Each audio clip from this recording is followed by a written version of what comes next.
I've had this phone for just over 2 years now. It still works fine and does everything I need it to, but I can't help but feel an itch to upgrade to a newer device.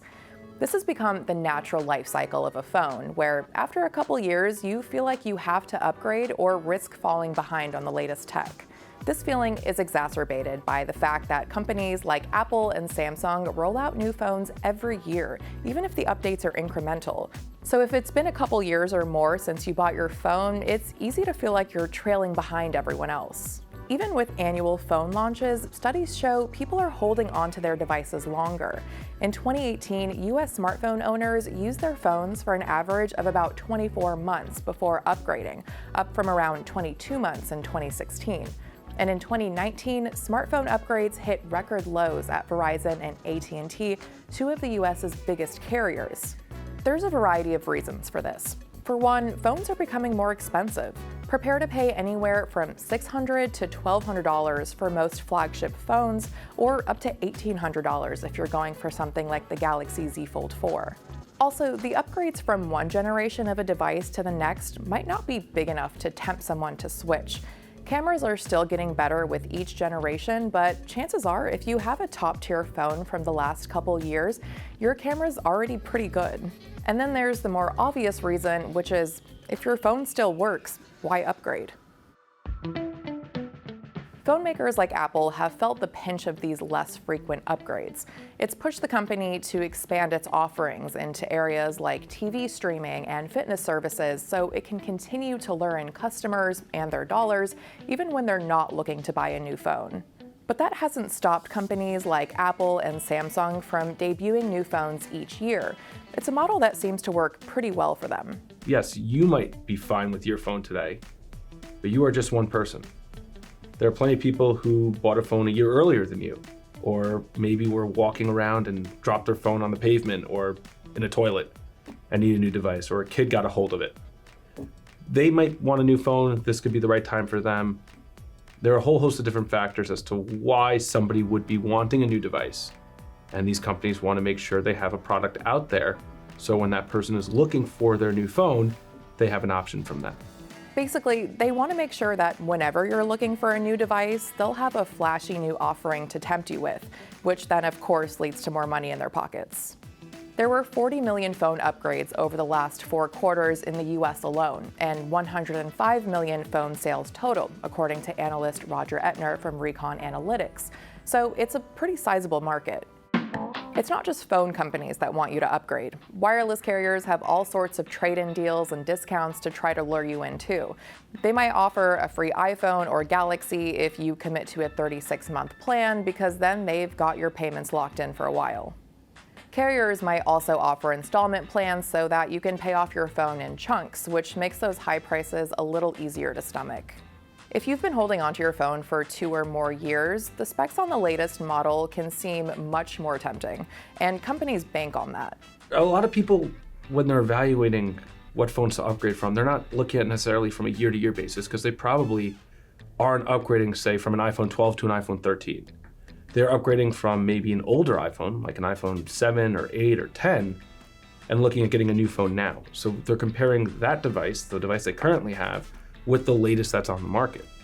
When you're looking at that prism, you'll see things like much better cameras, better battery life, faster processors, maybe in some cases 5G, or if you're looking at Samsung devices, maybe even the idea of getting a flip or a fold, these type of foldable phones that are new and interesting and different than what you're used to. The annual release schedule for phones has always been pretty constant, apart from some slight changes over the years. When Apple first unveiled the iPhone, it came out in June before the company eventually switched to September releases.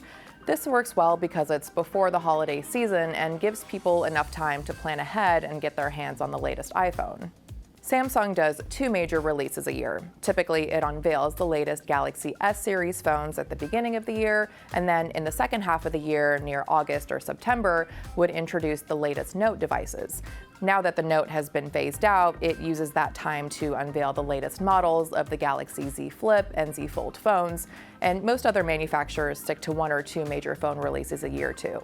Other industries release new models of their products each year too, like car companies and appliance makers. But customers don't tend to feel the same push to upgrade those items as frequently since they're bigger purchases and the changes from model to model are typically even more incremental. Now, we can't talk about phone upgrades without talking about Batterygate. In 2017, some users said they believed processors in the iPhone 6 and 7 slowed down and decreased in performance as batteries aged. Apple admitted that its iOS software slows down the performance of older iPhones to counteract problems with aging batteries. See, when a battery gets older, it can't hold a charge as well and can shut down if it's put under too much stress. Apple software prevents that from happening by slowing performance, but then there's a trade-off. Your phone won't turn itself off unexpectedly, but it also won't be as snappy as it used to be. Eventually, the company ended up paying $113 million to settle an investigation into the practice. This settlement was vindicating for a lot of smartphone users who feel their devices happen to slow down right as new models are unveiled, but it's not really as simple as that. Devices, as they get older, their batteries become less powerful. And in order to preserve battery life, because your phone's only as good as if it's on. If it's not on, it's just a giant paperweight that you're carrying with you. So to preserve battery life, they will slow down the processor. And if you replace the battery, things will go back up to theoretically normal speed. And that generally seems to be the case. And that's not just an Apple thing, that's something that other manufacturers have been doing on the Android side as well.